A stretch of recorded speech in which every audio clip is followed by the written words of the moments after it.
Latinas, do you want to grow stronger glutes or quads without stressing your knees or your lower back? Today I want to show you step by step how to master the leg press.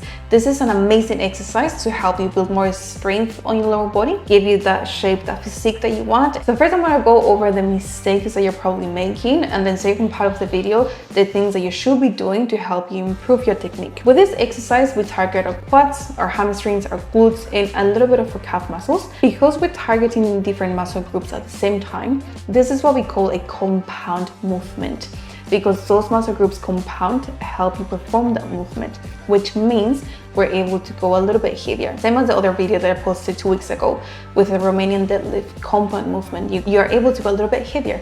Same with this one. This doesn't mean that you want to go heavy straight away. You want to start very light, work on your technique first, master your technique first. Once you have the basics, then you're able to slowly add more weight, build more strength, and build the physique or build the legs that you want to build. Let's get started with the mistakes.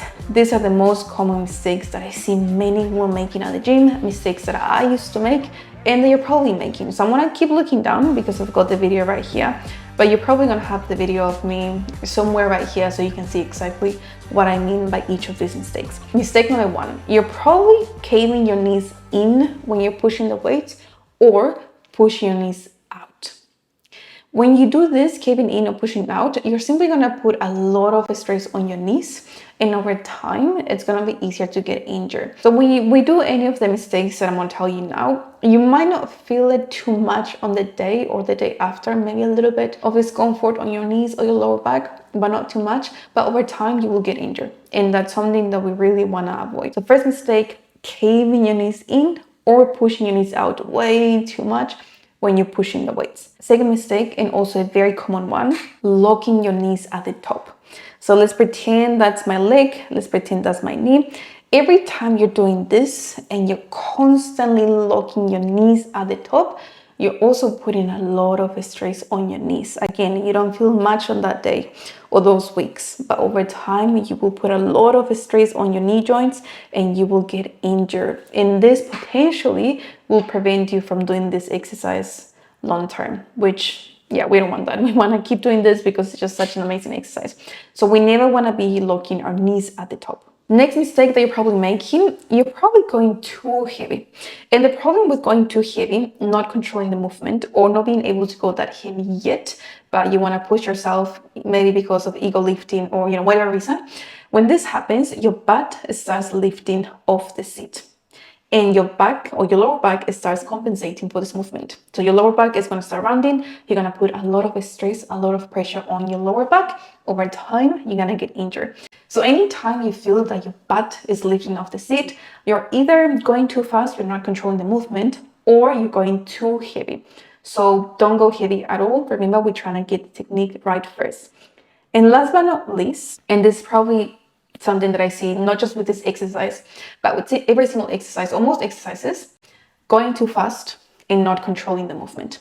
If you're going too fast without control, you're not really engaging the right muscle groups, your quads, your hamstrings, your calf muscles, your glutes. You're simply just pushing the weights just to push. You're not getting the most out of this exercise, and it's going to be easier to get injured because you will put a lot of stress on your lower back, but mainly your knees. And again, over time, you get injured. So the main mistakes, remember, are caving your knees in or pushing your knees out when you're performing this, locking your knees at the top.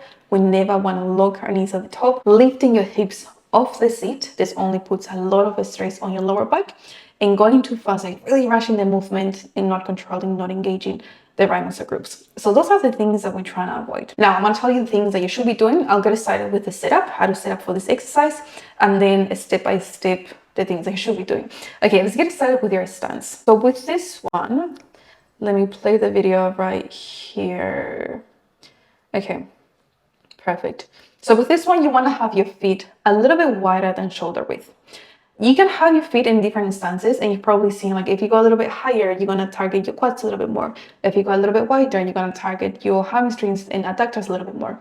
Yes, that's true. Depending on the position of your feet, you can target different muscle groups a little bit more. In my opinion, playing around too much with your foot position or feet position can only put more stress on your knees We don't want that. Might put more stress on your lower back. We don't want that. Something that I found personally that works for me and something I always suggest for my clients is having a stance that's kind of like in between. Not too high, not too low, not too narrow, not too wide. Something in between so we can really protect our knees and we can protect our lower back. For me, this is the stance that I use. So what I would suggest, have your feet shoulder width and then take one step to the left, one step to the right. So they're just a little bit wider than shoulder width. This is the perfect position. And you don't want to have your feet on the platform too high. You don't want to have them too low, kind of like in the middle, but a little bit higher. I found this is like the sweet, perfect spot for the positioning of your feet. With your toes, you want to have your toes slightly pointing out. And the reason why I do this and what I would suggest you do it, two reasons actually. One is going to help you activate your glutes a little bit more. And I'm just going to keep pretending this is my leg, so this will be my glutes. You're going to activate your glutes a little bit more. And also it's going to help you protect your knees when you're pushing those weights. So always have your toes slightly pointing out to take that pressure off your knees. Next thing with my stance, notice how I have my back fully resting on the seat, my head fully resting on the seat, and my back fully resting on the seat. Why do we do this? Because if you lift your neck when you're pushing the weights, that's gonna put a lot of pressure on your neck. We don't want that. So we just want to be resting. We want our legs to do the whole thing, the whole movement, not our neck or our upper body, just our legs, nothing else. And your butt, the reason why we have our butt stick to the seat and we don't want to be lifting, because we want to avoid rounding our lower back. We want to avoid putting that pressure on your lower back. And last thing with your stance, you want to make sure that you're holding on those side handles. So for this machine, you can see the side handles are right there. Most machines are like that, not every single one. The reason why we hold is because that's going to help you ensure that you keep your butt on the seat the whole time. And that's going to help you ensure that you keep your back and your neck on the seat the whole time. I know that sometimes if you're a little bit short like me, for some machines, you might not be able to reach to those side handles. If that's the case, what I would suggest, just reach wherever you can reach, even if that's on the sides of the seat, and just hold there. With the breathing, and breathing is also very important. You want to inhale as you're going down, then hold your breath. When you're pushing, exhale. If we can get the breathing right from the start, it's going to help you to push those weights, especially when they get heavier, a little bit better. If you just hold your breath throughout the movement, it's going to get very tough, very challenging. We don't want that. So use your breathing to help you make that movement a little bit easier for you. So inhale, hold your breath, exhale. So you always want to inhale through your nose, exhale through your mouth. Okay, now that we know the breathing, let's get started with the actual movement. So let me play the video. So once you unlock the hooks on the side, next thing you want to be lowering the weight, right? So with lowering the weights, a few things here. Number one, pay attention to how my knees are nice and straight. They're not caving in, they're not pushing out.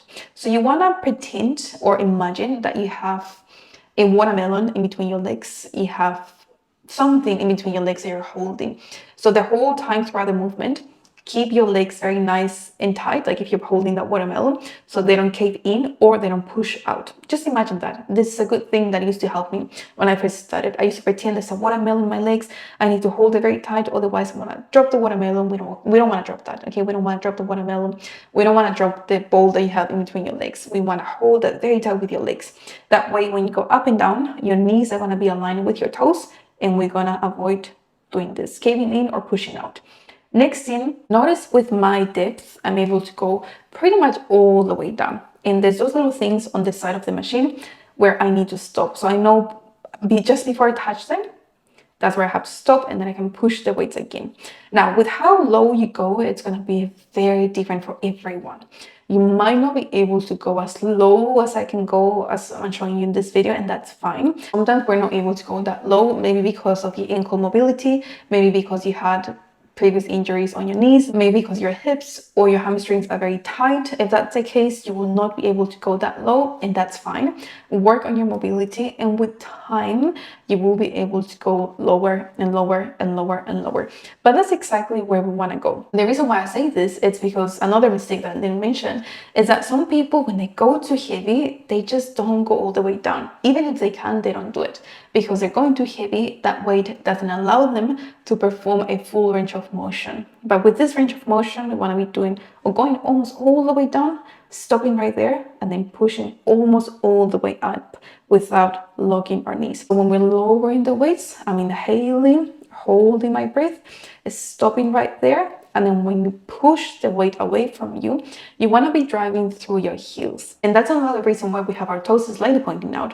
Remember, that's to help you activate your glutes a little bit more. So if your toes are pointing out, it's going to be easier for you to think about pushing through your heels and not your toes. We don't want to be using our toes to push the plate or the platform away from your body. You want to be using your heels the whole time to help you activate your glutes and target the right muscle groups. You're going to be pushing through your heels, and then at the top, pay attention to how I'm not locking my knees. So I'm keeping my knees nice and soft, a little bit bent, not too much, like, you know, they're not like this. It's just like a very slight bend on my knees. You might not be able to see it too much on the video. I'm gonna zoom in for you guys, but it's just a little bit, okay? Just imagine it's not like this, it's not fully straight. It's just a little bit nice and relaxed. Why? Because we want to protect our knee joints. We don't want to be putting too much stress on our knees. And then from there, you just repeat the movement the whole time. Once you're done, lock that, and then you're done with the exercise.